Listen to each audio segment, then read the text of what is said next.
Hello students, हम पिछले video में विदाई संभाषण व्यंग को पढ़ रहे थे, समझ रहे थे एवं उसके शिक्षा के उद्देश्य को ग्रहण कर रहे थे, परंतु यह अपूर्ण था। अब हम इस वीडियो भाग 3 में विदाई संभाषण व्यंग के अगले अंश को पढ़ेंगे, समझेंगे एवं उसे पूर्ण करने का प्रयास करेंगे।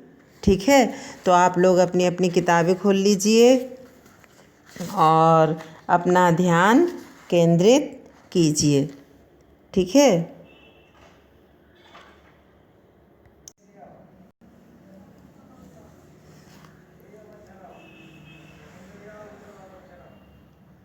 ये my Lord means Lord Curzon है, जो 1899 से लेकर सन 1905 तक वाइसराय रहे। पहले 99 से 1904 तक और दूसरे टर्म में 1904 से 1905 तक भारत में वाइसराय के पद पर नियुक्त रहे। ठीक है, फिर इनका जो शुरुआत था बड़ा सुखकारी था और मध्य तो सुख का असीम सीमा थी। बहुत इन्होंने ऐश किए। उन्होंने ये 1999 से 1905 तक शासन किया और ये स्टैचू बनवाया। फिर उसके बाद 1905 में उनको नाराज़ होकर अपने पद से इस्तीफ़ा देना पड़ा। उन्होंने भारत की जनता पर बहुत अत्याचार किए। अब हम अगले अंश को समझते हैं। विचारिए तो क्या शान आपकी इस देश में थी और अब क्या हो गई। लेखक कहते हैं, ज़रा सोचो पहले क्या शान थी और जब आपको पद से नीचे गिराया गया तो आपकी क्या दशा हो गई। कितने ऊंचे होकर आप कितने नीचे गिरे। अलिफ लैला के अलाउद्दीन ने चिराग रगड़कर और अबुल हसन ने बगदाद के खलीफा की गद्दी पर आँख खोलकर वह शान न देखी जो दिल्ली दरबार में आपने देखी। लेखक कहते हैं, आप कितने ऊंचे पद पर थे और एक दिन आपको कितने नीचे गिरना पड़ा। और ये अलिफ लैला उदाहरण देते हैं। अलिफ लैला के जो अलाउद्दीन नामक एक किरदार है, पात्र है, वो एक अपना चिराग रगड़ता था और जो मन में इच्छा करता था वह उसकी पूरी हो जाती थी। ठीक है, और अबुल हसन के बगदाद के खलीफा की गद्दी को पर आँख खोलकर वह शान न देखी। अबुल हसन ने भी बगदाद के खलीफा की गद्दी पर बैठकर जो शान नहीं देखी थी और अलिफ लैला ने भी जो सुख नहीं प्राप्त किया था वो सुख आपने देखे थे। वो सुख आपको दिल्ली दरबार में मिला था और आज आपकी कितनी बुरी दशा हुई। आपकी और आपकी लेडी की कुर्सी यानी आपकी पत्नी की कुर्सी सोने की थी और आपके प्रभु महाराज के छोटे भाई और उनकी पत्नी की चांदी की, और आपके प्रभु जो इंग्लैंड में बैठे और उनके छोटे भाई और उनकी पत्नी की कुर्सी चांदी की थी। आप दाहिने थे, वह बाएं, यानी आपका उनसे अधिक प्रभाव था, उनसे अधिक प्रभुत्व था। आप प्रथम थे, वह दूसरे। आपको पहले माना जाता था, बाद में उनको माना जाता था। इस देश के सब रईसों ने आपको पहले सलाम किया और बाद के भाई को पीछे, बाद में उन्हें सलाम किया। जुलूस में आपका हाथी आप सबसे आगे और सबसे ऊंचा था। हौदा, चवर, छत्र आदि सबसे बढ़ चढ़कर थे। सारांश में यह कह सकते हैं कि ईश्वर और महाराज एडवर्ड के बाद इस देश में आप ही का ही दर्जा था। किंतु अब देखते हैं कि अब क्या देख रहे हैं कि जंगी लॉर्ड के मुकाबले में, इस कुश्ती के इस मुकाबले में आपने पटकनी खाई।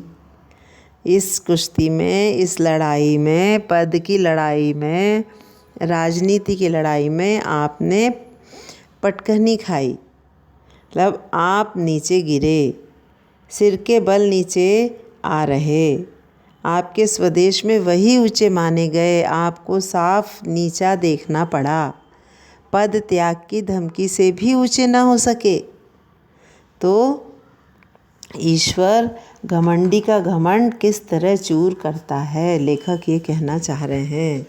जितना बड़ा घमंडी होता है उतनी बुरी तरह पटखनी खाता है।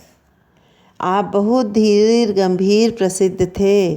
उस सारी धीरता गंभीरता का आपने इस बार काउंसिल में बेकानूनी कानून पास करते और कन्वोकेशन वक्तृता देते समय दिवाला निकाल दिया। आप बड़े प्रसिद्ध थे, लेकिन समिति में ये जो बेकानूनी कानून पास करा रहे थे उसमें आपको नीचा देखना पड़ा। आपका सारा दिवाला निकल गया। यह दिवाला तो इस देश में हुआ, उधर विलायत में आपके बार बार इस्तीफ़ा देने की धमकी ने प्रकाश कर दिया कि जड़ हिल गई है। इस देश में तो आपका दिवाला निकला, लेकिन विलायत में यानी विदेश में यानी इंग्लैंड में सबको पता चल गया कि आपकी जड़ हिल गई है। अंत में वहाँ भी आपको दिवालिया होना पड़ा। वहाँ भी आपको दिवालिया होना पड़ा, आपको हार माननी पड़ी और धीरता गंभीरता के साथ दृढ़ता को भी तिलांजलि देनी पड़ी। आपको अपनी अकड़ को त्यागना पड़ा। इस देश के हाकिम आपकी ताल पर नाचते थे। राजा महाराजा डोरी हिलाने से सामने हाथ बांधे हाजिर होते थे। आपके एक इशारे में प्रलय होती थी। कितने ही राजों को मिट्टी के खिलौने की भांति आपने तोड़ फोड़ डाला।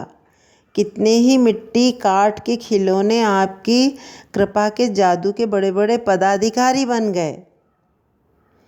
लेखक कह रहे हैं कि आपके इशारे पर भारत की जनता नाचती थी। आपने कितनों को मिटा दिया और कितने मूर्खों को बना दिया। यानी आपने अपनी मनमानी चलाई। आपके इस इशारे में इस देश की शिक्षा पायमाल हो गई, शिक्षा पूरी ध्वस्त हो गई, बर्बाद हो गई, स्वाधीनता उड़ गई, सब पराधीन हो गए। बंग देश के सिर पर आरह रखा गया। आपने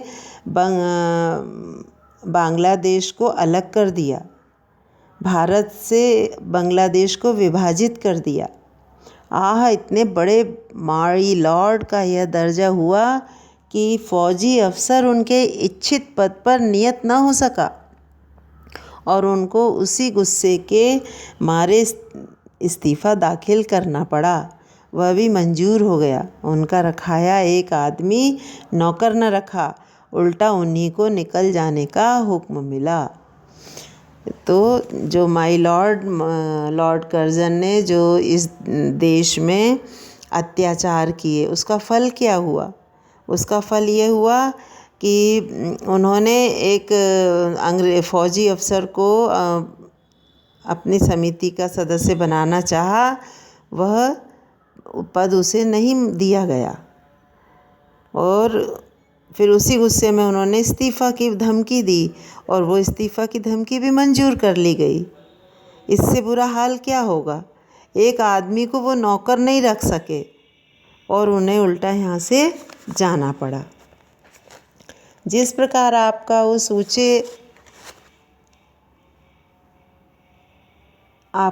बहुत ऊंचे चढ़कर गिरना यहाँ के निवासियों को दुखित कर रहा है, गिरकर पड़ा रहना उससे भी अधिक दुखित करता है।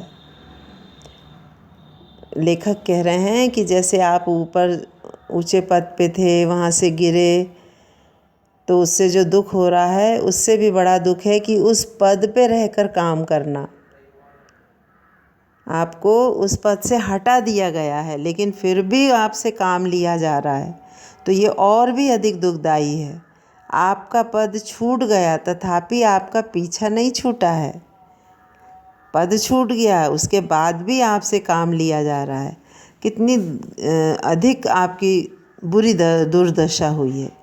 एक अदना क्लर्क जिसे नौकरी छोड़ने के लिए 1 महीने का नोटिस मिल गया हो और नोटिस की अवधि को बड़ी घृणा से काटता है, आपको भी इसी तरह समय काटना पड़ा।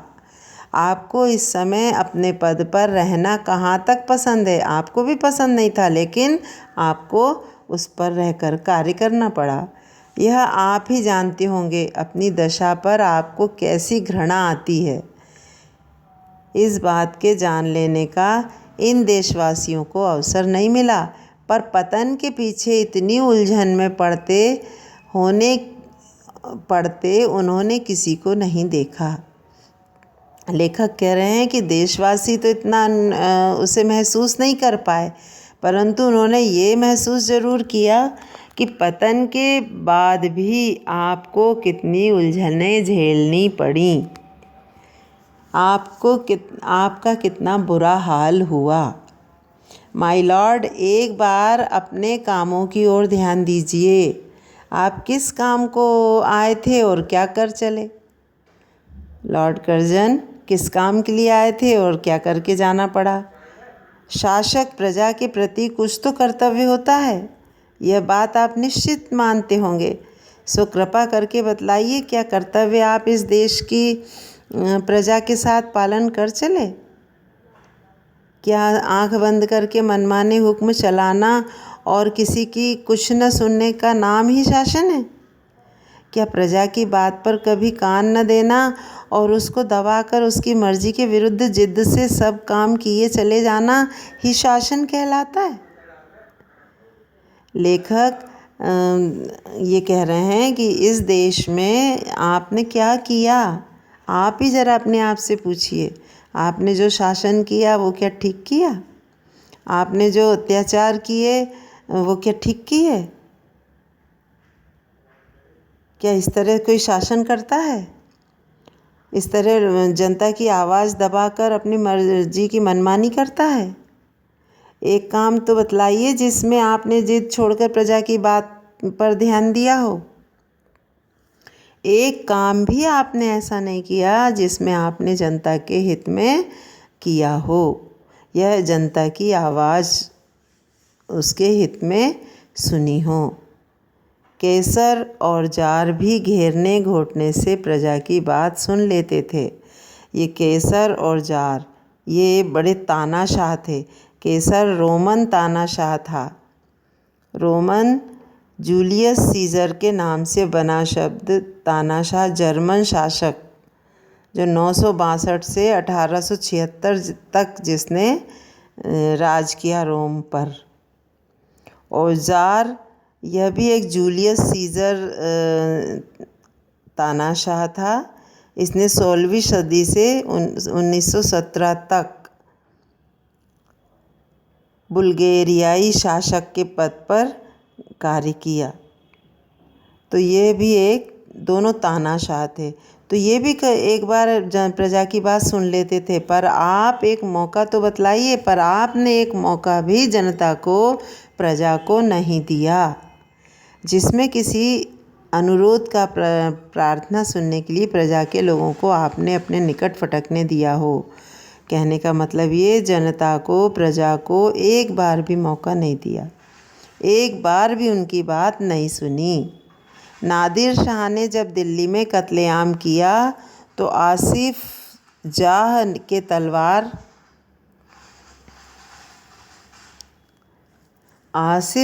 के तलवार गले में डालकर प्रार्थना करने पर कत्लेआम उसी दम रोक दिया। नादिर शाह जो था यह भी 1688 से 1747 तक ईरान के शाह रहे। यह भी एक तानाशाही राजा था। नेपोलियन ऑफ पर्शिया के नाम से भी जाना जाता था। तो इसने पानीपत के तीसरे युद्ध में अहमद शाह अब्दाली को नादिर शाह ने ही आक्रमण के लिए भेजा था।